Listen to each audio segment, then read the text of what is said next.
The counterculture movement of the late 1960s and early 1970s was a phenomenon that had an effect on the entire United States.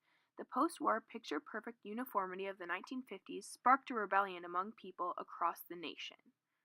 Andy Warhol, an American who is best known for his impactful art, was much more than just an artist during the era of counterculture.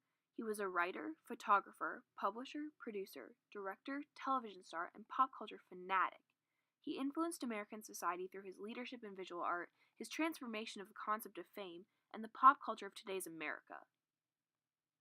Andy Warhol was born on August 6, 1928, as Andrew Warhola. His parents were immigrants from Slovakia, and he lived in a working-class neighborhood in a small apartment with his two brothers. As a child, Warhol suffered from St. Vitus dance, a disorder characterized by involuntary movements. This caused him to have to stay home and miss school frequently, where he spent his time reading magazines and comics, which kick-started his interest in art and culture.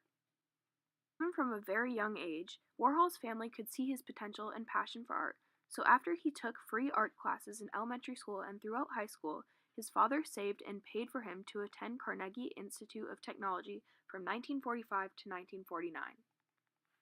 His experience with St. Vitus dance as a child began this obsession with physical appearance and imperfections that he has throughout his life. This caused him to cultivate many different looks through plastic surgery, wigs, and clothing, which was out of place for his time.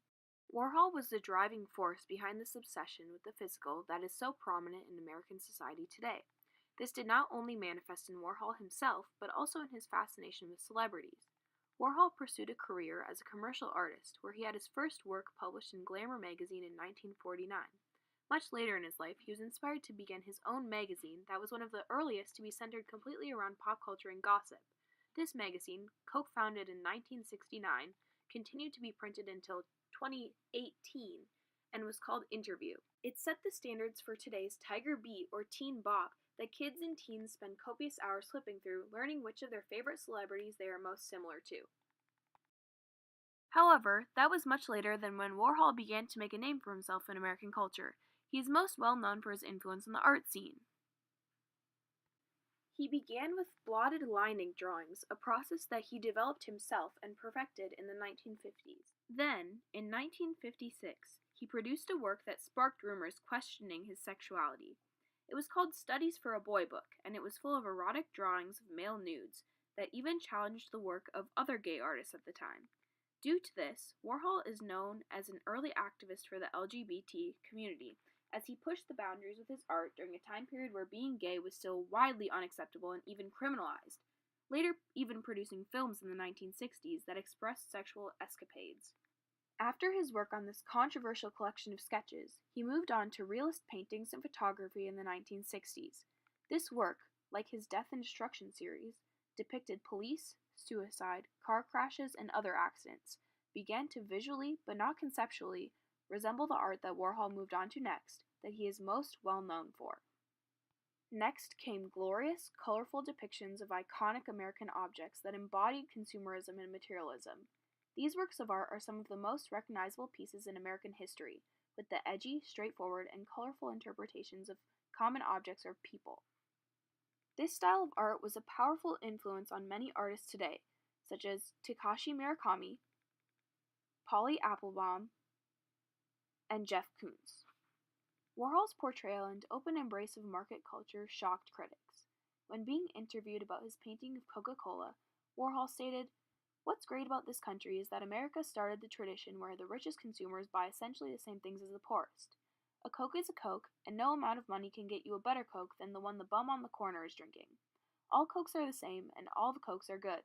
Liz Taylor knows it, the president knows it, the bum knows it, and you know it." This idea goes along with another one of Warhol's well-known ideas. It embodied the materialism, consumerism, and fame that Andy Warhol was all about.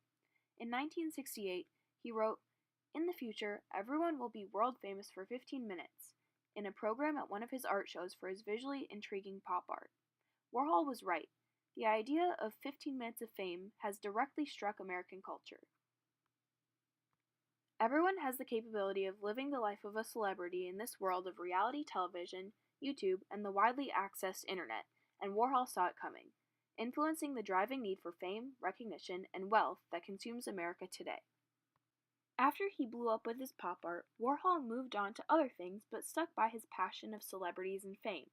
He designed the cover for the popular rock group the Rolling Stones' album Sticky Fingers in 1971 that was later nominated for a Grammy for album design.